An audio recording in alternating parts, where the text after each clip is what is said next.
दे रहा होगा 305 रुपया एमआरपी लिखी हुई है, और ये आजमगढ़ की मंडी से मुझे मिला है मात्र 8 रुपए का। कितना % कमीशन आप खा रहे हो? ये ऐसा क्यों है? इस पे भी चर्चा होती है। ये देखिए आईबी सेट है, जिसके माध्यम से ग्लूकोज ब्लड वगैरह चढ़ता है शरीर में, इसे कहते हैं आईबी सेट। इस पे जो एमआरपी लिखी हुई है वो 198, और यहाँ आप देख सकते हैं 198 रुपए की ये आईबी सेट मुझे पड़ी है मात्र 12 रुपए की। फिस्टर वीगो सेट लगाने के बाद जो उस पर टेप लगाया जाता है, यह मुझे पड़ी है 6 से 7 रुपए की, और इस पे एमआरपी 71 रुपया 50 पैसा। यहां भी आप देख सकते हैं। मैं इसलिए आपके बीच आया हूं। इसी प्रकार से बहुत सारे हजारों 2-3 हजार दवाएं ऐसी हैं जो 100 रुपए की दवा है 3000 की बिकती हैं। बाइकिल धागा जब आपका ऑपरेशन होता है, जिससे आपका सिला जाता है, वह 150 रुपए का आता है, उसकी एमआरपी 1045 रुपया आप यहां देख सकते हैं। उसी प्रकार से लंग एक्सरसाइजर 150 रुपए का आता है, जिसका प्रिंट रेट है 690 रुपया। बुखार में जो पैरासीटामॉल की जो बोतल आती छोटी सी, वो 50 रुपए की आती है, और उसकी एमआरपी यहां आप देखें, एमआरपी 522 रुपया है। कमर की बेल्ट जो 100 रुपए की आती है, उसे 500, 600, 700 रुपया प्रिंट। और तो और जब किसी की हड्डी टूटती है तो जो राड पड़ता है, राड अधिकतम रेट राड का 500 से लेके 1500 रुपया तक, अलग अलग वैरायटी है, 500 से 15 तक, लेकिन आपको 5000 से 20,000 रुपया 25,000 रुपया चार्ज किया जाता है। आपके दिमाग में आ रहा होगा कि अरे भाई डॉक्टर लगा रहे हैं तो उसको देखिए, डॉक्टर जब आप अस्पताल में भर्ती होते हैं तो बेड चार्ज अलग, नर्सिंग चार्ज अलग, जांच की फीसें अलग, वो सब चीजें करने के बाद 1500 रुपए की चीज खरीद कर आप 20-20 हजार का बेच रहे हो। तब मैं आपके बीच कहने आया हूं कि साथियों, उसी प्रकार से बहुत सारी दवाई हैं। 100 रुपए की दवा, एक दवा मैं देखा, ला नहीं पाया उसको, 100 रुपए की दवा, उसकी एमआरपी 2000 रुपया लिखी हुई थी। हजारों दवाइयां हैं, आपके साथ आपको लूटने का काम कर रहा है।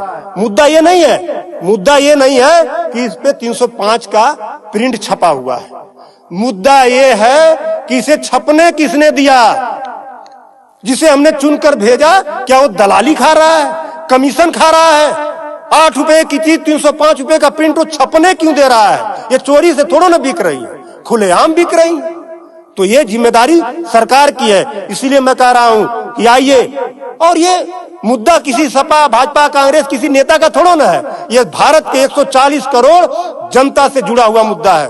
आपको आगे आना होगा, और आगे आने के लिए आपको इस वीडियो को अधिक से अधिक शेयर करवाना होगा, अधिक से अधिक लोगों को बताना होगा। इसलिए नहीं कि मेरा ये प्रचार हो जाएगा, ऐसा कुछ नहीं है। इस मुहिम को जब ये वीडियो शेयर होंगे, सोशल मीडिया एक ऐसा प्लेटफॉर्म है जिससे सरकारें हिल जाती हैं। आज मैं इस चीज को लेकर आया हूं, ये जनता से जुड़ा हुआ मुद्दा है। जब आप मेरी इस बात को, जनता की इस आवाज को अपने इलेक्ट्रॉनिक गैजेट्स के माध्यम से आगे बढ़ाने का काम करेंगे, निश्चित रूप से सरकारें डरेंगी। और मैं तो कहता हूं, सरकारों को जनता से डरना चाहिए, जनता को सरकारों से नहीं डरना चाहिए।